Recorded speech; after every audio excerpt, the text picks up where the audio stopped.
বাবার বাড়ি যাওয়ার সময় গেলাম একটা ব্যাগ নিয়ে, আসার সময় 4-5টা বস্তা। এটা কারা করে বলেন তো? বাবা মাই তো এরকম করে। আসসালামু আলাইকুম, সবাই কেমন আছেন? আশা করি সবাই অনেক ভালো আছেন। অবশ্যই ভিডিওর শেষ পর্যন্ত সাথে থাকবেন, এতে আপনার আমার দুজনেরই লাভ। দেখুন মা কত কিছু দিয়ে দিছে, সকাল ভোরে উঠে এত এত প্যাকিং করে আমাকে দিয়ে দিছে। এখানে সবই মাছ, মাংস, ফার্মের মুরগি, দেশি মুরগি, মোরগ, পুঁটি মাছ, চিংড়ি মাছ, তারপরে গরুর মাংস, হাঁসের মাংস, পেঁপে, কাঁচকলা আর হচ্ছে সরিষার তেল। এখান থেকে অর্ধেকটা আমার বোনকে দিয়ে আসছি। তাহলে বুঝুন কতগুলো ব্যাগ ধরাই দিছে আমাদেরকে। বাসায় এসে দেখলাম রান্না বান্না তো করতে হবে, না করলে তো খাওয়ার জুটবে না। কোনো রকম ডাল চড়াই দিলাম। আর হাজব্যান্ডের যেহেতু অফিস আছে, তাড়াতাড়ি তাকে একটা ডিম ভেজে দিচ্ছিলাম। সে ডিম দিয়ে আর ডাল দিয়ে খেয়ে চলে যাবে। এইদিকে একটু বাগানে আসলাম। বাগানে আর কি আমার বারান্দার, আমি এটাকে ছোট বাগান বলি, যেহেতু আমি গাছপালা লাগাই, তাই এটা আমার কাছে একটা বাগানের মতন। গাছপালাকে দেখতে আসলাম কি অবস্থায়, এর আগে তো সময়ই পাইনি। এসে দেখলাম মাশাআল্লাহ আমার গাছে বরবটি ধরেছে, কিন্তু 2-1টা গাছ মরে গেছে। ওই যে তার মালিক ছিল না। মেয়ে মানুষ সংসারে যদি 2 দিন না থাকে, তাহলে এসে বোঝা যায় এই ঘরে কতদিন ধরে মেয়ে মানুষ নাই। এত নোংরা, এত অপরিষ্কার, পরিষ্কার করতে করতেই আমার দিন গেছে। আপনাদের সাথে যেটা বলবো, যখন আমি আমার বাবার বাড়ি যাই, তখন আমার সামনে অনেক পুলিশ ছিল। তাদেরকে দেখে আমার এত বেশি রাগ হচ্ছিল, আর বলতে ইচ্ছা করছিল তোরা খুনি, তোরা একদমই ভালো না।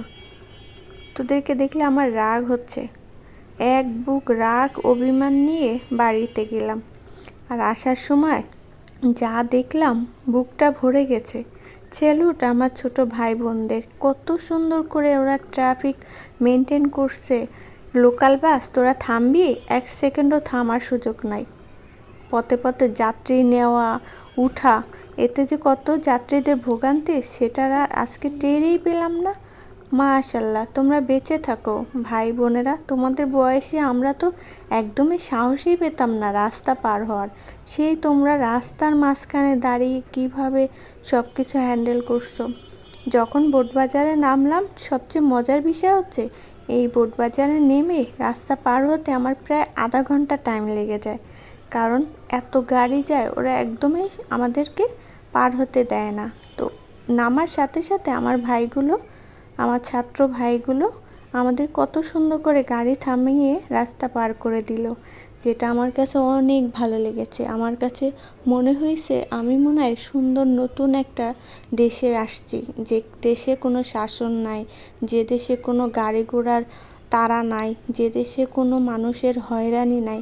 আলহামদুলিল্লাহ, এইরকম একটা দেশেই তো চাই। মারামারি থাকবে না, কাটাকাটি থাকবে না, শুধু ভালোবাসা, শান্তি, সবার প্রতি সবার শ্রদ্ধা, সবার প্রতি সবার সম্মান, ছোট বড়, ধনী গরিব, সবাইকে সবাই নিয়ে একসাথে চলবে।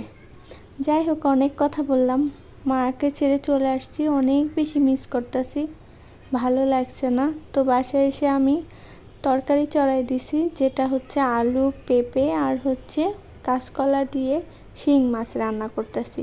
আমার মেয়েকেও কিন্তু এই খাবারটাই খাওয়াই, যার জন্য 3-4 পদের সবজি নিলাম।